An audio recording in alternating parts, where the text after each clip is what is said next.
র ওয়াও পেশ রু, এই যেমন বু, টু, সু, হু, হু, রু। ত আলিফ জবর ত, ত ওয়াও পেশ টু, ত ইয়াজে তুই। জ আলিফ জবর জ, জ ওয়াও পেশ জু, জ ইয়াজে জুই। ফা আলিফ জবর ফা, ফা ওয়াও পেশ ফু, ফা ইয়াজের ফি।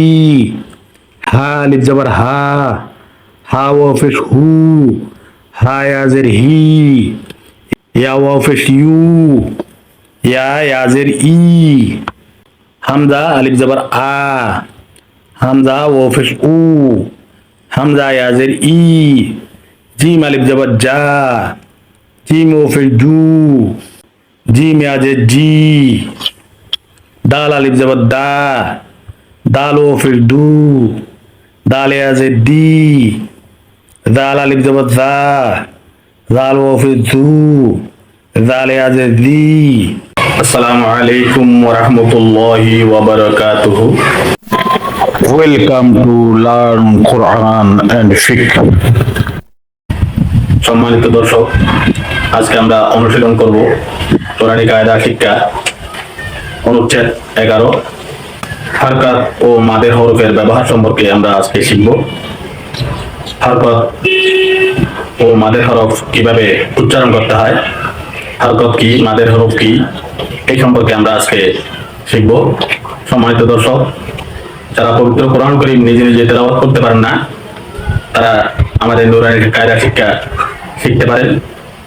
আমাদের ভিডিও ভালো লাগলে লাইক দিন, শেয়ার করে বন্ধু বান্ধবকে, আরো যারা শিখতে চায় তাদেরকে সহযোগিতা করুন শেখার জন্য, এবং সাবস্ক্রাইব করে আমাদের চ্যানেলে যুক্ত থাকুন। আসুন নুরানী কায়দা শিখি। অনুচ্ছেদ 11 হরকত ও মাদের হরফের ব্যবহার। মাদ অর্থ টানিয়ে পড়া। মাদের হরফ তিনটি কখন কিভাবে টানিয়ে পড়তে হয়, যেমন মাদের হরফ তিনটি, আলিফ, ইয়া, ওয়াও। এই তিনটি হরফ যদি জবরের বাম পাশে খালি আলিফ থাকে, যেমন বার উপরে জবর, জবরের বাম পাশে খালি আলিফ, বা, টানিয়ে পড়তে হবে বা। জেরের বাম পাশে যজমলা ইয়া থাকলে টানিয়ে পড়তে হবে, যেমন জের, বাজের বি, বান নিচে জের, জেরের বাম পাশে যজমলা ইয়া এরকম থাকলে টানিয়ে পড়তে হয়, যেমন বায়াজের বি। পেশের বাম পাশে যজমলা ওয়াও থাকলে, যেমন বা ফেস বু, বার উপরে পেশ, পেশের বাম পাশে যজমলা ওয়াও আছে, এখন এটাকে টানিয়ে পড়তে হবে। এই তিনটা হচ্ছে মাদের হরফ। বু, বা ওয়াও ফেস বু, যেমন বা, বা আলিফ জবর বা, বায়াজের বি, বা ওয়াও ফেস বু, বা বি বু, টানিয়ে পড়তে হবে, বা বি বু। বাবি বু এরকম হবে না, হবে বা বি বু। এভাবে টানিয়ে টানিয়ে একালিফ পরিমাণ টানিয়ে পড়তে হবে। মদের হরফ, এই তিনটি মদের হরফকে একালিফ পরিমাণ টানিয়ে পড়তে হয় যখন এরকম হরফগুলো থাকে, যেমন মদের হরফের ডান পাশের হরকতকে একালিফ টানিয়ে পড়তে হয়। মদের হরফের ডান পাশের হরকতকে একালিফ পরিমাণ টানিয়ে পড়তে হয়। মদের হরফের ডান পাশের হরফ হচ্ছে বা, এখানে বা আলিফ জবর বা, আলিফ হচ্ছে মদের, তার ডান পাশের হরফ বা, জবর, বার উপরে জবর। মদের হরফ, এখন মদের হরফের ডান পাশে আছে বা, বার নিচে হরকত আছে জের, তাহলে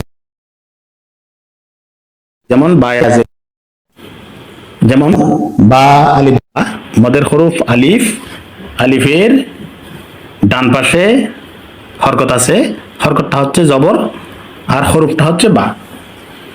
মদের হরফের ডান পাশে হরফ কি, বা হরফ, নিচে হরকত আছে জের, বা ইয়াজের বি। ইয়া মাদের হরফ, তার ডান পাশে হরকতলা হরফ আছে, যেমন জের, বা ইয়াজের বি, বা বু বি। ঠিক প্রত্যেকটা হরফকে, প্রত্যেকটা শব্দকে আমরা এভাবে পড়বো, যেমন তা এটার মতো, বা তা, তু এটার মতো, বু তু, তি এটার মতো, বি তি। ঠিক একইভাবে আমরা সা, বা সা, বা তা সা, সু এই যেমন বু তু সু, সি বি তি সি। ঠিক এই তিনটাও একইভাবে পড়ি। হা এ বা তা সা হা। এটা হু হু বু তু সু হা ও ফেস হু। এটা হি, হাই আজের হি, পি তি সি হি। এটা খ, খা আলিফ জবর খা, বা আলিফ জবর বা, তা আলিফ জবর তা, সা আলিফ জবর সা, খা আলিফ জবর হা, আলিফ জবর হা, খ আলিফ জবর খ। এটা হু, খা ওয়া ফেস হু, যেমন বু তু সু হু হু। এটা খায়াজের খি, যেমন বি তি সি হি খি। এটা র আলিফ জবর র, ঠিক এগুলোর মতন, বা তা সা হা খ র। এটা রু, র ওয়া ফেস রু, যেমন বু তু সু হু হু রু। ঠিক একইভাবে ঝা আলিফ জবর যা, যা ওয়া ফেস জু, ওয়ার পরে আলিফ, আলিফ এটা উচ্চারণে আসে, কিন্তু বানানে নাও আসতে পারে, না পড়লে অসুবিধা নেই। যা ও ফির জু, যেমন আমি যা ও ফির জু পড়লাম, আলিফটা পড়লাম না, না পড়লেও হচ্ছে না, না পড়লে অসুবিধা হচ্ছে না, কিন্তু উচ্চারণ হয়ে যাচ্ছে। যা ও ফির জু, যা আজে জি, যা আজে জি, ত আলিফ যাব ত ও ফির তু, ত আজে তুই, জ আলিফ যাব জ ও ফির জু, জয় আজে জুই, ফা আলিফ জবর ফা ও ফির ফু, ফা আজের ফি, হা আলিফ জবর হা আলিফ জবর হা ও ফির হু, হা আজের হি, ইয়া জবর ইয়া ও ফির ইউ, ইয়া আজের ই, হামজা আলিফ জবর হামজা ও ফির উ, হামজা আজের ই, জিম আলিফ জবর জা, জিম ও ফির জু, জিম আজের জি, দাল আলিফ জবর দাল ও ফির দু, দাল আজের দি, দাল আলিফ জবর দাল ও ফির দু, দাল আজের দি, সিন আলিফ জবর সিন ও ফির সু, সিন আজে সি, শিন আলিফ জবর শিন ও ফির সু, শিন আজে শি, সত আলিফ জবর সত ও ফির সু, সত আজে সুই, ضاد আলিফ জবর ضاد ও ফির জু, ضاد আজে জুই, আইন আলিফ জবর আইন ও ফির উ, আইন আজের ই, غين ألف زبر غين وافش غو، غين أزر غي، قاف ألف زبر قاف وافش قو، قاف أزر قي، قاف أزر قي، كاف ألف زبر كاف وافش كو।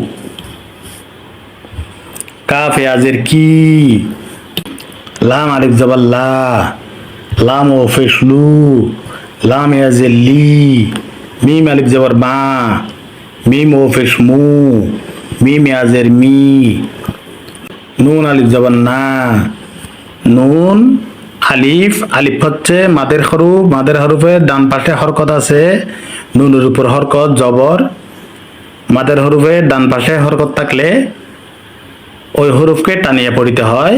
যেমন নুন, নুনকে টানিয়ে পড়িতে হবে নুন আলিফ জবর না।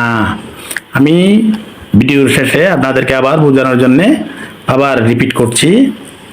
এখানে ও মাদের হরুফ, মাদের হরুফের ডান পাশের হরুফে হরকত থাকলে, ডান পাশের হরুফ, মাদের হরুফের ডান পাশের হরুফ নুন, নুনের উপরে হরকত আছে পেশ, নুন ও পেশ নু, এটা নুনকে টানিয়ে পড়িতে হইল। মাদের হরুফ ইয়া, ইয়ার ডান পাশে নুন, নুন হরকতলা নুন, নুনের নিচে জের, এই নুনকে টানিয়ে পড়িতে হবে। নুন ইয়াজের নি। ঠিক একইভাবে মাদের হরুফ আলিফ, আলিফের আগে আলিফের ডান পাশে হরুফের উপর হরকত আছে, ওয়া আলিফ জবর ওয়া, টানিয়ে পড়িতে হবে ওয়াকে। এটা এই লাল কালারের ওয়া, এটা হচ্ছে মাদের হরুফ, তার ডান পাশে কালো কালারের ওর উপরে হরকত আছে, এই ওয়াউকে, যেমন ওয়াউ, ওয়াফেশ উ। এখানে ইয়া মাদের হরুফ, মাদের হরুফের ডান পাশে জেরওয়ালা ওয়াউ, এটা হচ্ছে মাদের হরুফের ডান পাশে হরকত, হরুফের নিচে হরকত, অর্থাৎ ওয়া হরুফ, মাদের হরুফের ডান পাশে ওয়াউটা হরুফ, হরুফের নিচে হরকত, হরকতলা হরুফ, ওয়াউ জের ভি। আপনারা দর্শক, আপনারা আমাদের এই ভিডিও বারবার রিপিট করে করে পড়তে নুরানি কায়দা শিক্ষার ধারণা হয়ে যাবে। আমার আলোচনার মধ্যে কোনো রকমের আপনাদের প্রশ্ন থাকলে কমেন্টে জানাবেন।